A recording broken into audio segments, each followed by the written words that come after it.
Hey everyone, how's it going? I want to do a channel update for May 2015. If you can believe it, we're already almost halfway through the year. It's been crazy. I remember thinking about some of these games coming out. I'm like, geez, they're months away. It's going to seem like a long time, and then just here we are in May. We got a lot of great releases coming up, all right, for this month. Games are going to start coming out again. It's been kind of dry ever since March. April we didn't really have much happen besides Mortal Kombat X. But this month we do got some really, really exciting things. I want to give you guys an exciting update regarding E3 and also some surprising news that I didn't think that I would be talking about this soon at all. So let's get right to what I did last month, just really briefly. I started Bloodborne finally. I picked this game up on release way back in March, and I was waiting for my spring break to start before I actually delved into the game on my own. And when I did get finally on spring break, I decided to start the game, and I've been playing it ever since. I am still playing it to this day. I've sort of been taking my time. What I've been doing is every week during the week, Monday through Thursday, because Friday I don't have school, so I pretty much consider that my weekend. But during those weekdays that I do have school, I've been grinding, and I haven't really been progressing through the game. I've just been, whatever area I'm in, I've just been grinding and grinding and grinding. And so what's been going on is that I've been leveling up significantly, but not really getting too far into the game. And when I face these bosses, all right, when I finally face these bosses, whether they're optional or part of the stage that you're on, I've been beating them within either on my first try, or I've been dying once for stupid reasons or whatever like that, and then actually going back and defeating them immediately right after. So the boss fights for me have been pretty significantly easier than what they would have been if I just played through the game like everyone else is doing. I know my best friend has it, but he's not kind of doing it the same way I am. He's sort of progressing through the game as much as he can with leveling and stuff, but he's not really spending a lot of his time grinding and leveling up as much as I am. So for me, I've been playing the game at a much, much slower pace. To be fair with you guys, I just beat the boss in there was that optional area. I think I did the Bloodstarved Beast, and I just defeated the boss yesterday. If I can actually pull up the video here really quick. Sorry about that. The Dark Beast Parl boss fight, which is in that area. It's connected to Old Yarnum. So I'm still in that general area. And I've just been, taking my sweet time and grinding and leveling up and playing by the game's rules. And when I come to face these bosses, the Dark Beast Parl, for example, as well as the Bloodstarved Beast boss fight, and a lot of the other bosses, I just been defeating them within like a minute or two. So it's been quite easy for me, and I really enjoyed them. All the bosses, just the game in general. I really am. I'm so happy that I decided to take a chance on this game, decided to spend my money on it, because thinking back to it now, if I would have skipped this game, I would have been pissed at myself. It's a great game, and I'm really surprised to say that, because the best feeling ever is when you take a chance on a game that you know nothing about, that you're not really so interested in, but you play it, you give it a chance, and you turn out to love it. And to be honest with you guys, although I get frustrated, and although there are times where I'm playing and I just get killed, and I just, I'm like, I can't play this right now, I have to take a break, right? I get really frustrated.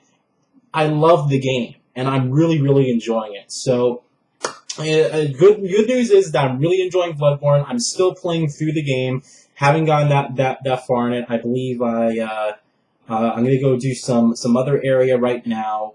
And I'm also going to progress through the Hidden Forest. I believe it's called, this weekend. So I haven't gone too far into the game. Just been taking my time grinding, and because of my sort of the way I've been scheduling each part of me playing it, where I'm grinding for about 2 to 3 hours for 4 days a week, just straight grinding. I've been able to play this game at a pretty easy pace. I mean, I'm still in the general cathedral area, Old Yarnum and things like that. I'm level 68, I believe. So it's like I'm such a significant level above of what I really should be for that level, that the enemies aren't even a difficult challenge for me. I'm getting all these optional weapons, all these optional outfits and different abilities and whatnot, and just playing by myself. And I'm just really, really enjoying it. So that's good news. I've just been uploading some boss fights for Bloodborne just to get things up. You guys know I'm trying to upload every other day. It's actually Friday I'm recording this, so you guys won't see it tomorrow since I did upload that last Bloodborne boss fight yesterday. So I've been pacing out my content every other day, and I think it's been working really well. I know I'm not getting a ton of views on the Bloodborne boss fights, but it's just really an excuse for me to put content up there so you guys at least have something to watch that you're interested in. If you're not interested in Bloodborne, that's fine. Again, I'm not getting tons of views on these boss fights, and I believe that I've uploaded probably 6 or 7 videos straight to just boss fights, alright? So I'm still have other bosses I have to, defeat and stuff throughout the game. And the good news is that I actually have content backed up, alright? For example, the end of March, going all the way back to the end of March, there was a PlayStation Home was being, being put out of service, right? You can't play it anymore.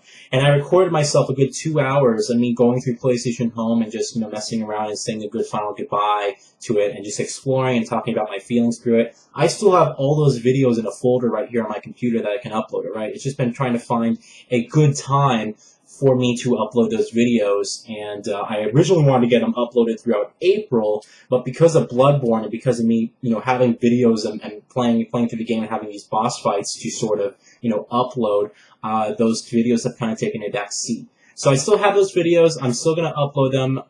When I do have downtime, when I do have nothing else to put up, those videos will go live, all right? So getting on to this month, we have finally new releases, some really, really exciting new releases, all right? We have the first one is Tuesday, this coming Tuesday, May 5th. We have the release of Wolfenstein: The Old Blood. This is a prequel to Wolfenstein: A New Order, which I personally gave #1 spot for best story, the game with the best story of 2014. I thought it was absolutely tremendous. The whole game really was absolutely tremendous. It really progressed the first-person shooter genre through excellent level design, a great emotional character-driven story, really great graphics, 1080p and consistent 60 frames per second visuals. It looks fantastic. So I'm really excited for Wolfenstein: The Old Blood. I'm kind of jealous for you guys in Europe. You guys actually get a physical version of The Old Blood, and only here we get digital for some reason. But I do have the game pre-ordered already on the PlayStation Store. I got a cool little $2 discount, because I'm a PlayStation Plus member. So when that game does unlock, when it gets downloaded to my PlayStation 4, that Tuesday, May 5th, I'm going to be recording I want to say first impressions, alright? It depends, because I generally don't like starting videos or doing my first impressions or starting a game, really when I'm in the process of actually playing a different game. So right now I'm playing Bloodborne. I'm not going to be able to beat Bloodborne by Tuesday. I'm telling you that right now. I'm not going to rush through this game. So I may just do the first impressions for Wolfenstein: The Old Blood, play it for the first 30 minutes or so, just have that video upload, and then I probably won't get to the game until I beat Bloodborne. Alright? But I'm really looking forward to The Old Blood. I think it's fantastic. It looks fantastic, and it's Wolfenstein. They did an excellent job with the New Order. The Old Blood looks to be really good. All right. The week after that, we have Project Cars. This game is finally coming out. It was supposed to come out late 2014. Got delayed to early 2015. Was supposed to come out last month, then got delayed. So after all the delays, we finally have Project Cars coming out for good on May 12th. I believe the date is for that Tuesday. All right. I am interested in getting the game. I'm not getting it on release. All right. There's a few reasons why. Number one, I have too many games I need to play right now, alright? There are games, when I really took a seat back, right? So I'm like this, I'm thinking to myself, okay, I have all these games on my shelf, and there's quite a good, handful of games that I never played and that I bought on release, alright? Halo the Master Chief Collection, I unboxed that game. I never touched it. I never played it once. I installed it to my Xbox hard drive, and then that's it, alright? And it's kind of funny, the game's still broken, apparently. So, there's that. There's Grand Theft Auto 5 on the PS4. I just unboxed it and installed it on the hard drive. I didn't play that. There's The Crew. Got it for Christmas, actually. Never got to play it. What else? There's Trials Fusion, which I haven't had a chance to play that either. There's all these downloadable games I have, and there's just so many games, right? And I'm just thinking to myself, there's no reason for me to rush out and purchase Project Cars on release if I'm not going to be having the opportunity to play it until months ahead of time. All right. Again, it's kind of unfortunate because it's not really unfortunate really, but it's just my scheduling. Right. I don't have the amount of time that I did when I was a teenager in high school to go out, or even in the early years in college where it's just I'm just taking easy classes. I'm getting my credits done. I don't have that amount of time to sit down and just play games straightforward for hours on end. And right now it's like I really have about, to be honest, I probably play around 2 hours on the weekdays, excuse me, and during the weekends, if I don't have homework or studying, I'll just binge play and just play for about 4 or 5 hours a day, if I don't have any plans, all right. But sometimes when I have tests, like for example last week I had a test on Monday. I tried to replay the Bourne Conspiracy on my last gen PS3, and it's a 4 to 5 hour game, right? It's a short game, and I was only able to play like the first level. Like the rest of my time was consumed through studying and stuff for the test. So it's like, okay, I'm playing less, but I'm enjoying the games more because I'm taking my time. I'm not rushing through them, and I'm really savoring every moment that I get to play. So I'm not really disappointed with that. The only thing I'm disappointed is that I don't have time. All right, but right now, I noticed that when I play games today, I'm enjoying them significantly more than I did when I played them 5 years ago when I was in high school or whatnot. So for me, it's kind of a good trade. Bloodborne, hey, it's going to take me 2 months to beat the game, and it's going to take me 2 months to beat the game, all right? But I'm really enjoying it, and that's really all that counts when it comes down to it. So Project Cars, I'm interested in getting. I'm not going to get them on release. I'm probably going to pick it up when it goes on sale or something during the summer, and that's fine. Also, Evolve and Resident Evil Revelations 2, I'm going to pick up those games along with it. And Mortal Kombat X as well, all right? The week after that, though, is a game I am super, super excited for, and I know a lot of you guys are excited for it as well. The Witcher 3 Wild Hunt. This game is finally releasing. Supposed to release back in October 2014, got delayed to February, and then got delayed to May. It's finally coming out, Witcher 3 Wild Hunt. I am so looking forward to this game. It was one of my most anticipated games for 2 years now. It was one of my most anticipated games for 2014. Then it got delayed. Then I put it for one of my most anticipated games for 2015, and now here we are, finally catching up to the game's release, and I'm really looking forward to it. I'm really, really excited to play it and to finally experiencing it. And that's going to be a big, big unboxing for you guys, a huge unboxing. I have people messaging me on Twitter saying, are you getting the game? What version are you getting? Are you going to do an unboxing? Yes, yes, and yes. All right. Game to game, I have the collector's edition pre-ordered. You can't even get it anywhere in the U.S. It's completely sold out in the U.S. All right. I have the PS4 version pre-ordered, the collector's edition for that pre-ordered. All right. Gonna get the game. I'm going to unbox it. I also have the collector's edition strategy guide pre-ordered for the game as well. All right, because I'm really looking forward to it, and that strategy guide is going to come in handy through this large game. People don't really use strategy guides anymore, and I don't use them significantly when I even purchase them. I really buy them for the art, and it's going to be pretty exciting. So when that unboxing comes, I'm going to be driving to GameStop. I'm going to be picking up the collector's edition of the game, which comes with that freaking awesome hand-painted, hand-sculpted statue that it has. So I'm going to be unboxing that, and I'm also going to be unboxing the collector's edition strategy guide. Now, supposedly, there's some games that they've done this. I believe the last one was BioShock Infinite that I bought, where you buy the collector's edition for a game at GameStop, and you also get the collector's edition guide. If you buy both the collector's edition strategy guide and the collector's edition of the game, sometimes GameStop will give you the season pass for the game for free. And that's what they did for BioShock Infinite. They gave me the season pass for BioShock Infinite for free because I was buying the collector's edition of the game and the collector's edition strategy guide. So I'm hoping that this time they will also give me the season pass for The Witcher 3. All right. It would be a nice addition. We're gonna have to wait and see, but I'm really, really, really looking forward to it. It's gonna be fantastic. I'm hoping that it'll give me the same result that Skyrim gave me, where I'll be spending 80 hours in the game, if not more, just doing stuff and just enjoying it. Because Skyrim blew me away, and this looks to be even bigger. So I believe they say it was 3.5 times larger than Skyrim. So you have this massive open world, you have all this content, and it's going to be freaking amazing. So I'm really looking forward to it. I can't wait to play the game. and you guys are going to see a massive unboxing for that, all right? So now I want to give you guys a quick E3 update. Those are all the games that are coming out in May, I believe. If I missed any message or put them in the comments, then I'll check them out and I'll see if I can pick those up as well, depending on what they are. Next, I want to give you guys an update on E3. If you haven't been following me on Twitter, there has been significant progress regarding E3, all right? I still don't have an answer for you guys on the press conference, not the press conference, but the actual media event E3, whether I'm going to be going to that or not. What I can tell you is that I'm supposed to hear back from them roughly 2 weeks from when I send my application to go to E3, and it's been about a week and a half. So next week I should have concrete detail on whether or not I am going to the actual E3 event. Fingers crossed, please, that I can go, because I applied differently than what I did last year. You know, last year I sort of applied and I was like, okay, I have a YouTube channel, let me in because I have a YouTube channel.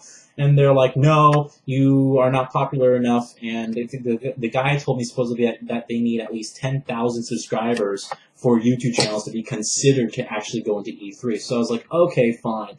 And on a side thing, my mom runs a publication for this company called N2 Publishing, and I write articles in her magazine that she runs. And so this time I signed up as a magazine print,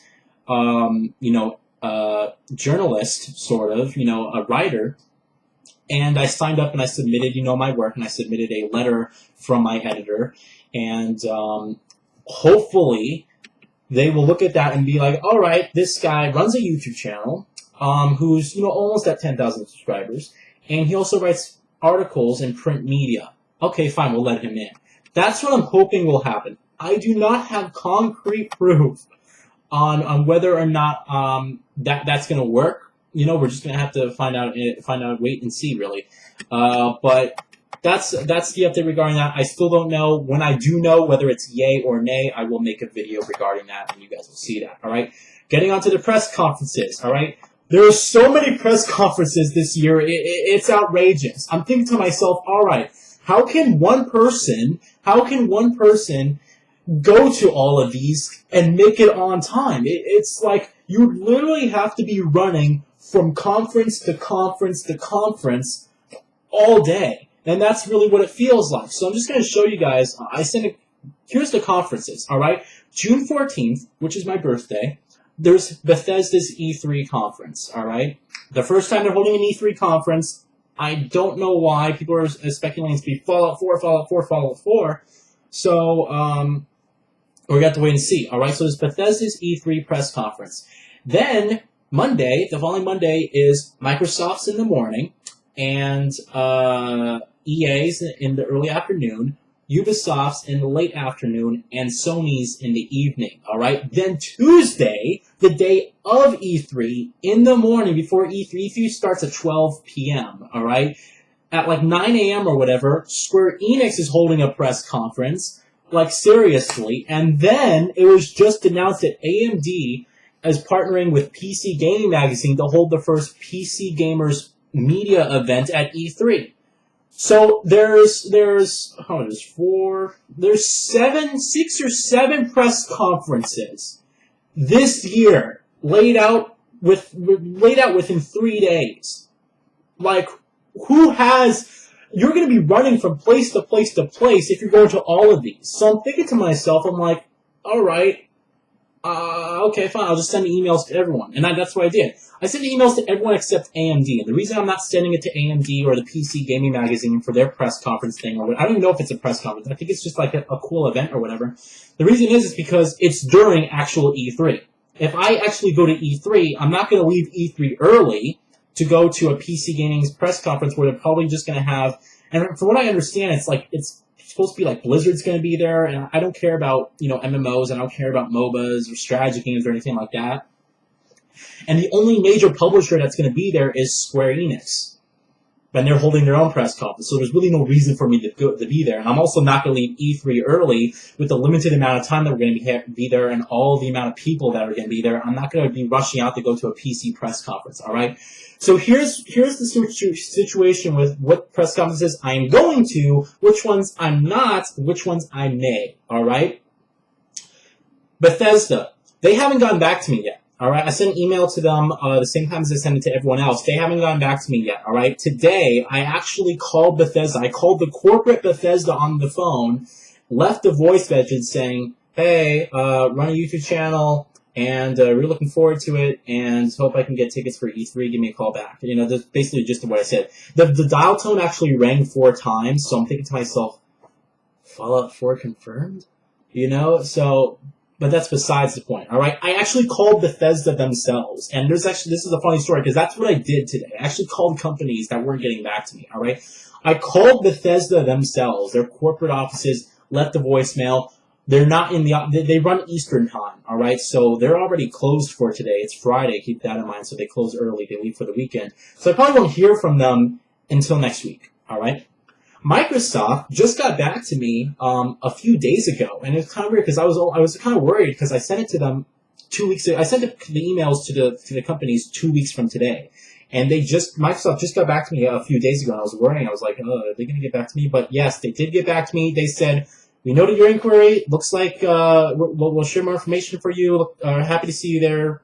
Blah, blah, blah, blah. So basically they're saying, yes, I can go to the press conference at Microsoft. I go. This has been the 3rd year I'm going to be going to the press conference at Microsoft. So they let me in. It's pretty easy to get in. They, once they heard that they invited me last year, it's like, oh, okay, he's automatically going in this year. So yes, for Microsoft, all right? EA hasn't got back to me yet. So what I did is I called them on the phone, and I was like, okay, fine. And I talked to someone, and or I didn't talk to someone, but I did talk to someone who transferred me over to the person who would, handle that. And they connected me to the person. I left a voice message, and I said, hey, this is, I'm running a YouTube channel. I want tickets. Can you give me a call back? I need to request 3 tickets for the press conference because bring my friends, right? So I was like, okay, fine. I called EA. They haven't gotten back to me yet. They probably won't get back to me until next week, to be honest. So we're still waiting on Bethesda and EA to get back to me, all right? Ubisoft got back to me a few days ago. And again, I was kind of getting a little bit worried because it's, again, almost been 2 weeks, and I was like, did they get my email or not? Ubisoft got back to me, and the reason I sent these emails 2 weeks ago, keep in mind, which is like early, mid-April, all right? The beginning of the middle section of April is when I sent these emails. And the reason I sent these emails earlier, because generally around this time, around the last week of April, I would generally send the emails to press conferences, but I sent them early this time because of Ubisoft. Because last year, Ubisoft said, hey, we're full, sorry, we'll put you on a list and we'll let you know if you can come.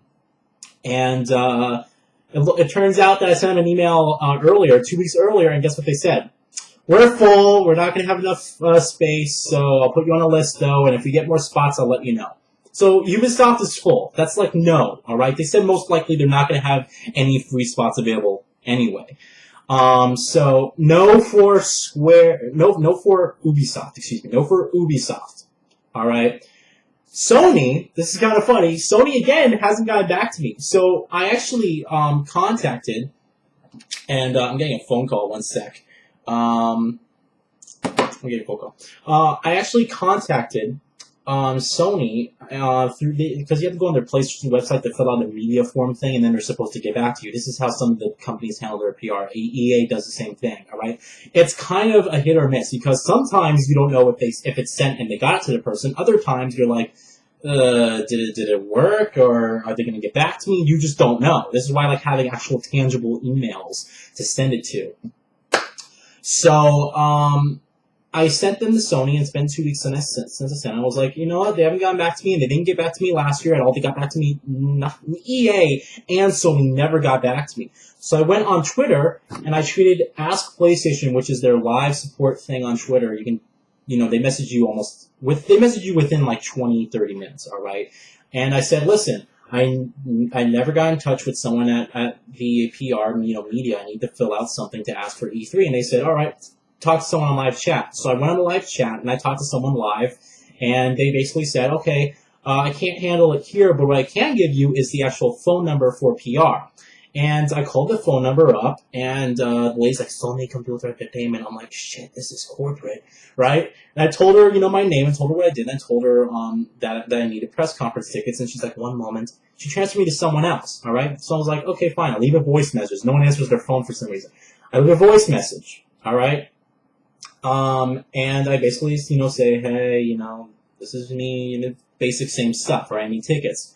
Then I just get an email back from them literally almost probably 20, 30 minutes after I made that phone call. I got an email saying, hey, we noted your inquiry, so we look forward to seeing you at E3. So yes, for PlayStation, finally, I can go to Microsoft's, yes. PlayStation's, yes. Last year I didn't get to go to PlayStation. Last year I had to go to your E3 experience, which is held in a movie theater, an IMAX theater, which was fun, but still I wanted to actually go to the actual event. So I finally got in touch with someone, and I finally got an answer back, and looks like we're a go for Sony. Yeah, we'll follow up, and we'll follow up with more information later this month. So we are a go for Sony and Microsoft. Yes, yes, and yes. All right. Square Enix, the last person. All right. Now, Square Enix was the last company to announce that they're holding a press conference. But I find this hilarious. They were the first person to get back to me. So they're the last person to announce their press event. I sent an email to them the day they announced that they were holding a press conference, and they were the first person, like with the next day, they got back to me, like instantly. And they basically said, hey, we noted your inquiry for Square Enix. Space is going to be limited, but they said we won't be able to I need 3 tickets because I bring, me and my 2 best friends, right? So they said, we don't know if we're going to be able to accommodate 3 people, but we'll do the best that we can. All right. So basically, it's a yes for Square. It's a yes for Square Enix without pretty much. I'm not going to be able to bring. I'll probably be able to bring me and one of my friends. I'm not going to be able to bring 2 of them. So, which actually might work out in my favor because E3's website was kind of stupid. When I signed up for me, I also signed up for my friends as assistants, right? So they can go with me. They can help me out with equipment and holding things and just we can all have a good time. For some reason, I entered the information of one of my friends, and then I tried to add another person, and guess what? It wouldn't let me add another person. There's no actual option for me to add a third person to my group. So it might work out because that morning, Square Enix's press conference, if I can't bring 3 people, I can only bring 2. I'll just bring the person that I signed up with. I'll just bring the person that I signed me and him up for at E3. So because it's day of E3, it's the morning before E3 that Square Enix's press conference is being held. So after that, we're just going to go to E3. So for that reason, it might actually work out in my favor. It might actually be better. All right.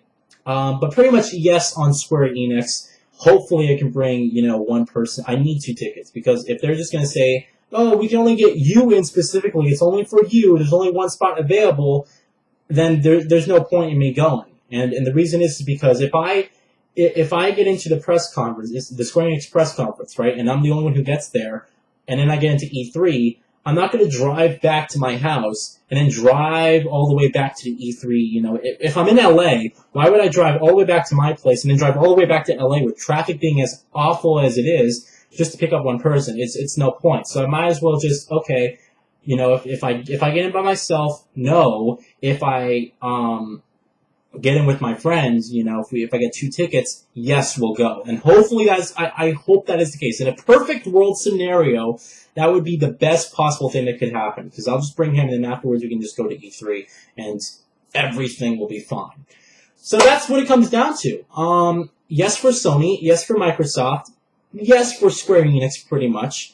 No for Ubisoft. Don't know about EA, and I don't know about Bethesda. All right? So we made significant progress. All right? When I hear something back from Bethesda, EA, and the actual E3 media events, I will make a video dedicated to it, letting you guys know, hey, this is what's going on. All right? Because I'm not missing Mirror's Edge Live. I'm just not. It's not gonna fucking happen. It's not gonna happen. So, that being said, hopefully everything turns out for the better. All right? The last piece of information, and this channel update's kind of going on for a while here, but bear with me, all right? The last piece of information is some exciting news, some really exciting news, actually, all right? Even though I can't do videos on this because of, the pretty obvious reasons and well-known reasons, all right? It's still exciting for me because it's a new outlet for me to play games on, all right? If you haven't been following me on Twitter, for some reason my stepbrother texted me, and he's like, hey, got us a surprise. It was time to upgrade, and he sent me a picture. He got us a Wii U. All right, I have a Wii. Everyone has a Wii U. It's it's like the family's, right? It's pretty much his since he bought it, but still, you know, we as in the family, whatever, has a Wii U. All right, our Wii broke recently. It's kind of funny because it lasted pretty much its whole console life cycle. We got the Wii when it pretty much first came out. When I was a little kid, I was really looking forward to it, and that was what I really liked, right? So we got the Wii when it pretty much came out, and me and my sister both saved up and purchased it with our own money. We were doing focus groups and getting money that way. And I was like 13. I was like 13 years old or something like that. But we saved up and we bought the Wii. All right, the Wii just broke, I believe a month or two ago. It broke, and it lasted almost. My parents were like, well, "Why did it break?" They didn't understand. I'm telling them, no, that actually lasted a long time. 9 to 10 years to buy when you purchase a modern day console, for it to last 9 to 10 years is excellent. Some of these consoles break. Like I remember my PS3, my very first original PS3 broke within 4 months of me owning it. Since my parents got it for me for Christmas, 4 months later it broke. I didn't do anything to it. I was just playing games. It just broke. I went through 6 or 7 PS3s. I went through 2 Xbox 360s. All right, I was just one of those people who had really bad luck with PS3s. All right, but I went through like 2 Xbox 360s because I didn't have it on release. I didn't have the Xbox 360 on release, meaning I didn't have to and have all those problems with the Red Ring of Death, although I did get the Red Ring of Death 2 times. So, we have a Wii U. That means that I sort of took it upon myself. I was surprised because it wasn't like he purchased it and told himself, hey, I'm thinking about getting a Wii U, what do you think about it? He just randomly texted me and sent a picture, and I was like, dang, just randomly out of the blue, hey, got us a Wii U. So here are the games we have on it. The games that it was a bundle, right? So it came with Mario. Well, he actually bought Mario Kart 8, Super Smash Brothers, and it comes with Nintendo Land and Super Mario 3D World. All right, so we have those 4 games. I just today, 2 days ago, purchased 5 Wii U games. Here they are. I purchased 5 Wii U games that I'm gonna actually unbox here for this channel update. If you don't follow me on Twitter, I basically said I was gonna do this surprise unboxing. So I want to do it last because if you're not interested in watching the unboxing, then you can just not watch the channel update, or you can just stop watching the video. So here are the 5 games I purchased. All right, and this was like $110, I believe. All this stuff was for 5 games. 11 were on sale. All right, Rayman Legends, which was originally a Wii U exclusive, got ported to other consoles. A lot of controversy surrounding that. However, I never played a Rayman game before, and I want the original. This was the definitive original developer's vision for this game, since it was technically an exclusive. So I did get Rayman Legends. All right, I believe I got it for $18 or something like that, brand new. The only reason I wanted a Wii U to begin with, not the only reason, but the main big reason I wanted a Wii U was for Bayonetta 2. All right. This game, this was still $60 brand new. This game, it was like $52 on it. I bought all this stuff on Amazon. It was like $52 on Amazon, all right? So I love Bayonetta 1. I played through it, and I generally hate hack and slash games. It's just not my thing. I think they're boring. God of War is like the most boring series to me. Castlevania Lords of Shadow, the first one was fantastic. I love that game. But when combined with a good story and great character development, hack and slash games can be, I can look past the gameplay. So Bayonetta 2, really looking forward to this. I've been wanting to play this game ever since it came out. I just wasn't going to spend $300 for a console to play one game on. But now that I didn't have to spend that money, I'm more than happy to buy the game. So Bayonetta 2, I have the original game on the Xbox 360, and it actually comes with the original game in this, so that's great. I bought Watch Dogs for the Wii U just because I just wanted to see how it would be, and also, my siblings and stuff who actually want to play a game and, a game with a different experience, I guess. So Watch Dogs, I heard it's 20 frames per second, 20 to 25 frames per second. Pretty average on the Wii U, and it only runs at like 1152 by 708 resolution or something like that. So not even 720p. And I'm excited to see how this game performs on the Wii U. It was $18, all right? One of the launch titles for Wii U, and a game that got pretty horrendous reviews, Zombie U. It was $12. I figured, what the hell not? And actually, I did want to play it because, it was a launch title for Wii U, and I just wanted to play it just to see how it would play. But yeah, Zombie U, $12, big deal, whatever. All right, the last game I purchased was originally a Wii U exclusive until that changed. All right, Deus Ex: Human Revolution, the Director's Cut. All right, this is the 4th copy of the game I own. I own the original Collector's Augmented Edition, on the PS3, and I also own the standard base game digitally on PC, the Director's Cut on PC, and now the Director's Cut on Wii U. I probably won't even I'm probably just going to put this in just to see how the game runs and how it plays with the Wii U gamepad, and then that's it. I'm probably not even, if I ever play this game, it's going to be years from now, alright? But it was $15. I figured, why the hell not? And there's other games that I have, that I have here. I have a whole list of games here that I'm interested in getting. New Super Mario Bros. U, the Luigi thing that also comes with that, the Legend of Zelda for Wii U, that's supposed to be out next year. Lego City Undercover, apparently that game is rare. It was one of the launch titles. I don't know if it was a launch title, but it was like one of the first Wii U games. I always wanted to play it because it was a Lego game, but it was like Grand Theft Auto, from what I could understand. Mario Maker doesn't even have a set release yet. The Legend of Zelda Wind Waker HD, I may give it a shot. And this new game I found out a few days ago called Devil's Third. It seems pretty cool. It's like an action first-person, then hack and slash kind of combination. So we're going to unbox this. I know people have questions. Oh, you're going to make videos on Wii U now? I can't because of Nintendo's bullshit, so that means I'm going to be enjoying these games by myself. I don't even know if Nintendo's going to claim this channel update because there's a Wii U unboxing in here.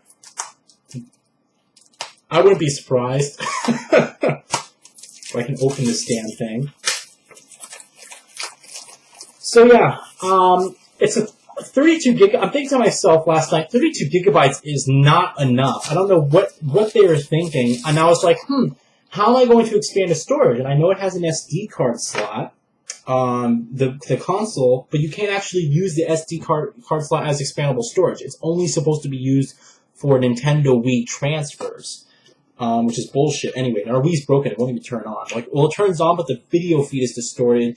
You might be saying, oh, is it the video cables? No, it's not the video cables. It's the fact that the console's graphics card or whatever got busted or somehow it's just inoperable.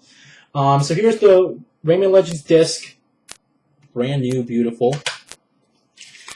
Comes with the Ubisoft bullshit, saying that, oh, you get more information from your games, and blah, blah, blah, blah, blah.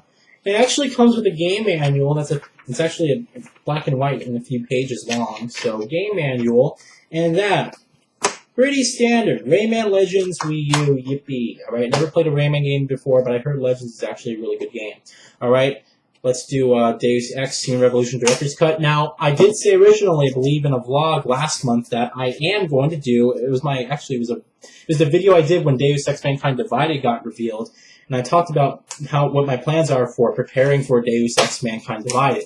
Alright, and I said I was going to do a full playthrough in 1080p 60 frames per second of Deus Ex Human Revolution, the Director's Cut on PC. And I still plan on doing that when we get closer to the game's release and when I build my new computer that's going to be 4K compatible.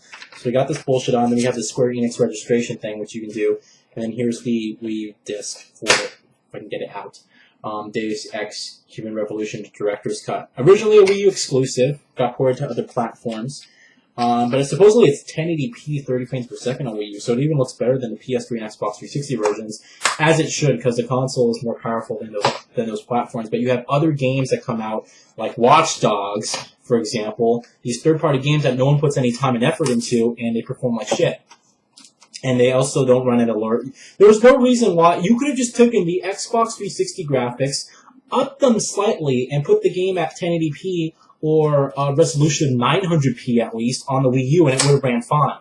But instead, it's like they just half-bake it. It's pretty stupid. When the console is used properly, when the hardware and everything is properly implemented and everything's, tested and ran well, then the games perform really well, and they actually look significantly better than what you get on PS3 and Xbox 360. But everyone's lazy, and apparently publishers don't care about Nintendo at all because of Nintendo's bullshit. So here's Zombie U, the game disc. For some reason, it feels thicker than a normal disc. And then the Zombie U manual, a manual if you can believe it. An ad for Assassin's Creed 3, one of the crappier games in the series. It's actually a manual with multiple pages and a game screen and heads-up display, and oh my.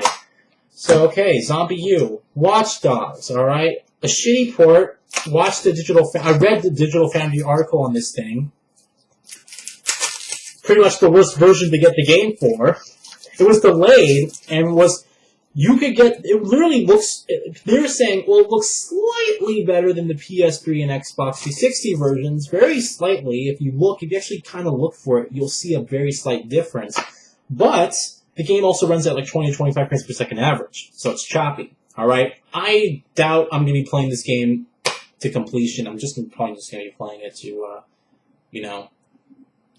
just see how the game runs with the gamepad and stuff. And maybe one of my other siblings will play it. But here's the disc. Watch Dogs. There's no reason why this game could have been at least 1080p 30 frames per second with the PS3 or Xbox 360 graphics on it. There's no reason why it couldn't have. Or at least, smoothing out the frame rate. But that's bullshit. The bullshit of publishers today. Watch Dogs Wii U. And the last game, the game I really wanted Wii U for, Bayonetta fucking 2. I'm so super pumped to finally be playing this. Again, I hate hack and slashes. And generally, Bayonetta isn't the type of game I really would get into because I'm not a big fan of Japanese culture, although I greatly respect it, right? Even though I don't understand the references, I love the quirky humor. It's just different, it gives you a different flavor and stuff. And Bayonetta 2 looks to be fantastic, getting great reviews. First thing, it's better than the first one, which is going to be really, kind of cool. So we have the manual thing. It's not really a manual, it's like a warning instruction guide. So it kind of has a built-in manual. And it's 2 discs because they include the original Bayonetta on here with the Bayonetta 2 discs. So you get actually both games on disc. I thought it was a digital code for Bayonetta, so I'm kind of surprised that they give you a disc for that. But yeah, game included, yeah. So those are the 5 games I got for Wii U. My stepbrother said he'd be buying more games, but then that would mean that we have 9 games so far. But he's going to go ahead and buy more on Amazon. There's other games, like I said, those games I read off, those are the games I'm really interested in getting. I know that there's other ones that my friends have actually suggested. For example, the Wonderful 101. I checked the game out. It just doesn't look like me. I don't like how the way the game looks and how it plays. So for me, I'm not really interested in getting it. But those games I listed look really, really good, and hopefully more get announced. I know the Wii U it's like practically the end of the Nintendo Wii U life cycle. Nintendo's already working on the NX. Is it the NX? Nintendo NX is what it's called, the code name. And we may hear more information about that. Probably not this year, but next year, E3 2016. Definitely hear more information about that. And if they can put it out, that's the thing. Nintendo kind of screwed themselves up with releasing the Wii U as they did because now they're on an uneven timeline with PS3 and Xbox 360. So now when they release the console during the middle of the PS4 and Xbox One, you're going to have the 2 years once the console's released, and then you're going to have the PS5 and the Xbox 2, or whatever. It's going to be the next box, for example, that's going to be significantly more powerful, and then Nintendo's screwed. So I don't know how they're going to kind of match it. The timeline's very important. You need to all release it within a similar time frame so the console doesn't feel like, oh, it's super powerful for a year or 2, and then it's super underpowered for the rest of its life cycle. It's kind of screwing them up. Anyhow, want to do that quick unboxing of these games. I'm super excited to play all of them. Bayonetta 2, I'm ecstatic to play it, so it's going to be freaking awesome to do that. And that'll be it, alright? So, surprise unboxing there, a large channel update, one of the biggest channel updates I've ever done. If you guys stuck with me and watched it through its entirety, thank you guys so much. You guys are my best fans. And I'll talk with you all later, alright? Coming up, alright, more videos and stuff like that. So I'll have more content coming up, PlayStation Home, more Bloodborne, Wolfenstein The Old Blood, the unboxing for The Witcher 3, super, super excited for that. And we'll go on from there, alright? Have a good one, and I'll talk to you all later.